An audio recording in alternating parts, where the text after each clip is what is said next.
What an absolute honor, Christian. I mean, when we talk about superstars that come on the show, I'm usually making it up to make the guests feel good. Right now, this is for real. No, the resume matches up with the caliber of guests that we have right now. We are absolutely thrilled to have on our show, this is also one of those like, are you sure you're on the right show? Somebody must have tricked you, but we are honored to be joined by the new head coach of Canada Women's Soccer, the one and only Casey Stoney. Casey, how are you doing? I'm good. How are you? Okay, the audience is already into it. I don't know if you heard them. I did hear it, yeah. This is incredible. It's an absolute honor for us. This is a big gig. This is a big opportunity. I've seen a lot of the reports and heard already how you've spoken about getting this opportunity. But please let us know the sort of the excitement, the challenge that is ahead of you, and what you're most sort of excited about with this particular job right now. Yeah, you're right. It's a big job. It's a privilege to be a head coach of Canada Soccer and this team in particular, because there's some incredible players in it. I think everything I've heard about the Canadian culture is fantastic. I've played here in 2015 in the World Cup, and I know the cities and the diversity of the cities are incredible. So I think the excitement is we've got 2 years to grow into a World Cup and try and do something really, really special that hasn't been done before. I mean, this is a massive, massive gig, as Christian mentioned. Obviously, you have a breadth of experience that prepares you for it. But one of the things we keep hearing about Canada Soccer, not just from the men's, not just from the women's, but in general, is this sort of coming back from, the depths of this debt that they had and the inability to raise funds. When you were considering taking the job, was that something you were thinking about? Just sort of how can you be effective? We've heard Jesse Marsh bring this up a couple times. How can you be effective without available funds? Oh, absolutely. Listen, I probably interviewed the organisation as much as they interviewed me. Right. Show me your bank statements. Yeah. And obviously, one of the big things is making sure that you got the resources to be able to be successful. And having spoken to Kevin, the CEO, he's assured me that we will have the support, we will have the resources in place. That equity is a thing and parity is a thing across men's and women's teams, which is fantastic and doesn't happen in many other organisations. So I feel confident that we'll have what we need when we need it to be able to support the team to be successful. And when you're having those conversations, and I just want to make it clear, like this show is not made. We're not here to ask gotcha questions or to make anyone look bad necessarily. But the obviously, only gotcha we know is that whole we got your nose joint. Okay. We're very silly. Yeah. I have a 1.5-year-old. I mean, that's as silly as it gets. But the drone situation, I know obviously this is something you have to answer for, even though you have had nothing to do with it. But the conversations when you're interviewing for the job, there's also that all right, what the hell happened? How much of this? How do we get past this so that we can just move on with the program and I can just do my job? Well, I think number one, hiring me allows you to move forward. I think that's really important. No one can ever question my integrity or my principles. I think I've lived by that, my playing career and my head coaching career. And I think obviously I asked him a question. I don't get it. I don't understand why you do it. I don't understand what you gain from it. It's not for me. I want to win the right way. I want to win, but I want to win the right way. And I'll win because we've done well, we've prepped well, and we've played well. So, yeah, and I think big thing was there was an extensive investigation going on when I first had conversations, and that investigation, did what it needed to do. People were held accountable and responsible, and we can clean things up from here and we can move forward. I mean, obviously, you're walking into a team with a ton of experience, and you're losing a big player in Christine Sinclair, who's retiring. You're going to be able to sort of lead in this new era. You got Jordan Heidema, you got Michelle Prince, you got so many stars on this team or potential stars. What was it about this gig, or what was it about the squad that made you say, I want to be the next coach of the Canadian women's soccer team? Well, I look at what they've done over the last year, and I'm like, they were docked 6 points and still got out of the group. Like there's a hell of a lot of resilience in there. Like they can win games. They know how to keep clean sheets. The talent pool is really, really good. The pathway and some of the players coming through are excellent as well. So I just think there's such a blend of experience in youth right now that is so exciting. There's some attacking players, if we give them a bit of freedom and free them up a bit, that can create and score more goals. And I just think, like, with a little bit of help, a little bit more progressive play, I think we've got a chance of doing something really special. I don't want to necessarily get too stuck in the past, but obviously your former job at the Wave didn't end the way you wanted, the way a lot of fans wanted. I saw the interview that you had done with Kristen Press and Tobin Heath, and you did share a lot about what of just that experience and losing your job in those circumstances. Even watching that interview, I'm like, I could tell she wants to yell and be a little bit more angry about this. Where's the bleep button? But the what I'm curious about is that experience and it going the way it did. What did how does it inform you as a coach now? What did you learn from it, and how is it helping you going forward with the Canada soccer job? Well, one thing it didn't do is put me off. It could have put me off being in head coaching because it was such a life-changing event for me and my family, the way it was handled. But it took me a couple of months of being angry, and then I reflected, and I'm just super proud. I know that I can accomplish things. I got an expansion team into the semi-final of the playoffs in year one. We won the league in year two. We won a cup. Like, I know how to build a team. I know how to win games. And it gave me the confidence that, irrelevant of what happened at the end, I'm not sure it was all about results, to be honest, but I know that I can help teams develop and grow. So I walked away from it with lots of lessons of, I felt I built a really good culture.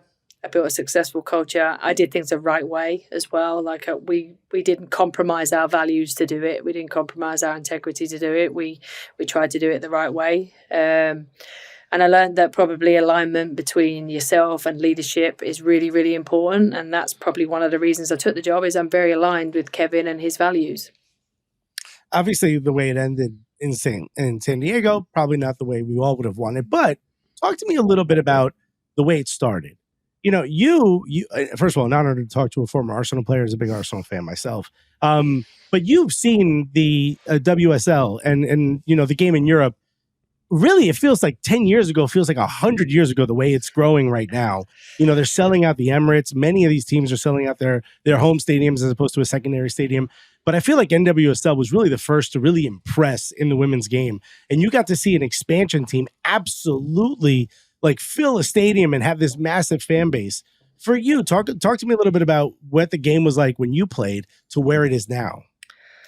I remember playing, obviously, at Arsenal and at Chelsea, and you were lucky if you got 1,000 fans there, in big games. And whilst I was home, went to the Emirates and watched the Chelsea-Arsenal game. And I took my kids because I was like, I want to take my kids to see a game, walk down the streets at Arsenal. And it felt like you were walking down to a men's game. All the stalls were open, the half and half scarves were out, which I don't like them, but they were out. Good that they're there. Don't buy them. And it was just a proper event, like 40, 50,000. And I was like saying to my girls, like, this, I played for these and this never happened. So to be part of that's really cool. And it's just grown exponentially. And I think the key part about me going to San Diego was to be part of a team where everything is driven just for that women's team. So you're a standalone, your club, your crest, your identity. You're not sharing any resources. You're not playing second fiddle to anybody. And what the club was able to achieve in such a short space of time and grow the fan base and, fill stadiums and sign world-class players was outstanding. Yeah. When it comes to maybe I'm curious about your thoughts on NWSL. We hear the growth has been spectacular, and same thing with WSL and more fans. I mean, the Wave had what was it? I think the top two jersey sales and kit sales.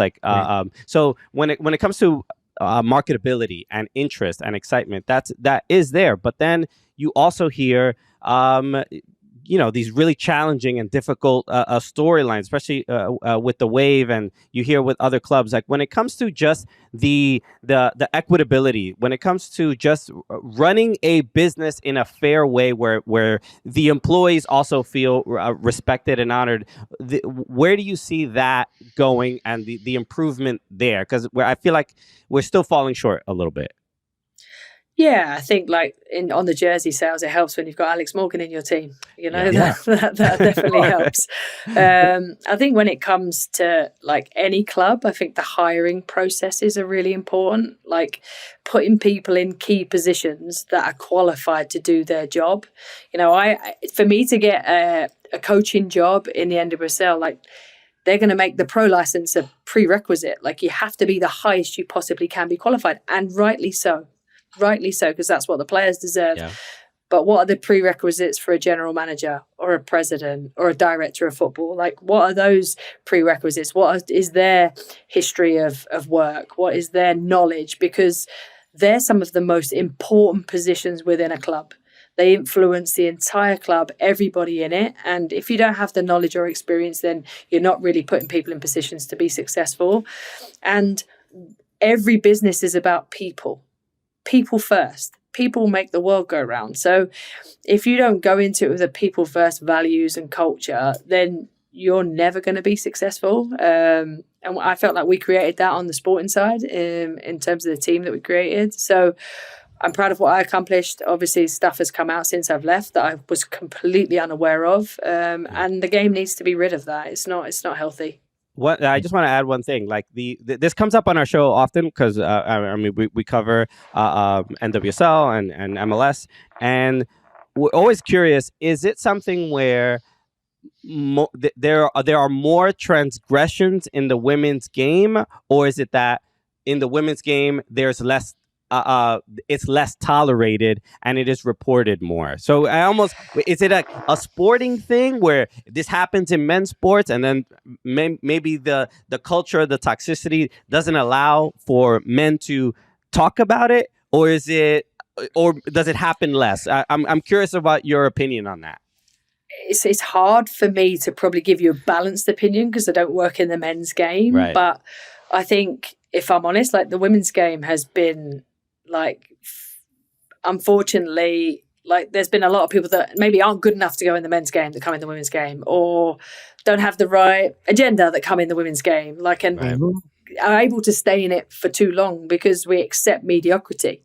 Whereas I don't think the men's game would accept that mediocrity, and men might stand up more in the moment against those things. But I'm sure things happen in organisations all over the world, not just in sport. But right. I think it's positive that the women now feel like they've got a platform to speak out and stand up and say, well, no, this is just not happening anymore because I shouldn't be treated this way and it shouldn't be this way. And I should be able to perform my job to the best of my ability and be authentically me without facing the challenges that the sport has provided for them in the past. Okay. Absolutely. I want to ask about, someone like yourself who's played in Europe, managed in America and sort of done all of those things. I want to kind of get your idea now being in Canada. I know they got the Northern Super League, which is great, right? Christian's wearing a Canadian Premier League kit, actually a throwback Canadian Premier League kit at this point. They're going to change their name to York United. But talk to me a little bit about the game. One of the things that I hear a lot about the women's game is that the Champions League is still a bit of a draw when it comes to Europe, even though the leagues are nowhere near as competitive as NWSL. And then also, that might actually be a benefit because your stats look pretty good if you're an Aitana Bonmatí and you're playing for Barca. Talk to me about how that balances out and how does the U.S. compete with something like that when we don't have the opportunity to play in a Champions League? It's definitely been, obviously, when I was trying to recruit players at Wave, it was definitely a consideration for players that we were going for. Like, they want to play in the Champions League. And I'd say to them, like, go and watch Lyon play, see how many they play in front of week in, week out, and see that there's just no one there, And as much as women's games, it is growing and it's becoming more positive, but certain clubs, I'd say I was part of a club that, got 22 to 30,000 every single week, no matter what. And the fan base was incredible. But then you go to other clubs in the NWSL, and they're not all like that. But I would say generally the NWSL is growing at a faster rate in terms of fan bases and stadiums being filled up than most other leagues. it's hard to compete with the Champions League. If a player wants to play in the Champions League, they want to play in the Champions League. But I would have always said to a player, you come and play in the NWSL, you're going to be better prepared for international football, because it's more like international football in terms of the pace of play, the physicality, the way transitions happen. Obviously, I tried to coach a little bit differently than that, but it was very much akin to international football.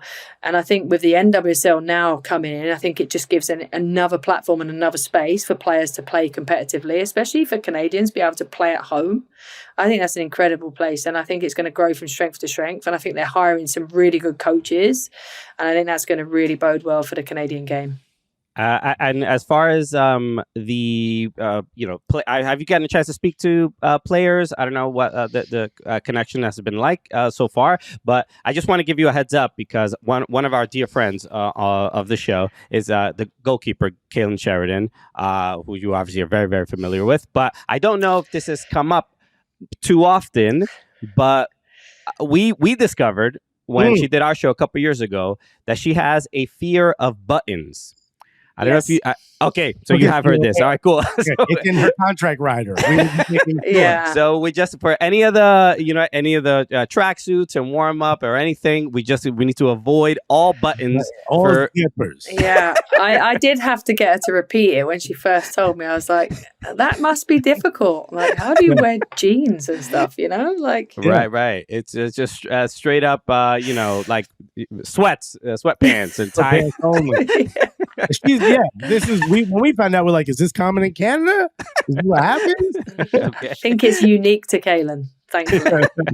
Are there any particular? I don't know necessarily. It's like a teacher picking their favorite student. But are there any players that you're really excited to be coaching on this Canada women's team? I think generally I just want to get involved with the players now. Like, I think there's some super talent. Obviously, we had Jade Rose in at Wave for a few weeks training, and I was really excited about her potential. So I'm really, really excited to work with her. And, all the players really, in terms of just, can we just take their game to the next level? How can we identify what they already do that's really well, and then how can we just layer onto that? All right. This is our just a last question. This is from our Patreon. Our Gully Squad is the Cooligans supporters group, and this is from Steve Stupka. He just asked a question. It might be a little controversial, but Steve just asked a question. He says, "What is Casey going to do for work when the U.S. annexes Canada?" It's a very strange. He told you. I don't know. Look, we're in America. You are obviously from the UK. We don't know what's going on either. There's just a lot of rhetoric that is not necessarily. It's not the competitive banter that we look for in this sport. It's a little too problematic. My suggestion is Canada builds a wall. Keep us out. Keep us out. It's really not. We're the problem. All right. Well, okay. Like, I'm just gonna smile. I'm not saying that's a perfect answer, Coach. Have you figured out where you're gonna live? Have you figured out which city? Are you more of like a? No, I think we're gonna stay in San Diego for now. Okay. All right. Make that decision later. Very nice. All right. Well, Casey, Stoney, we wish you the best. Obviously, with your team and in a new country, we wish you the best. Obviously, unless you're playing the U.S. So I mean, with all due respect, but you know what? I'm excited for even for you. If maybe when you play England, it's going to be an interesting. Be some good rivalry.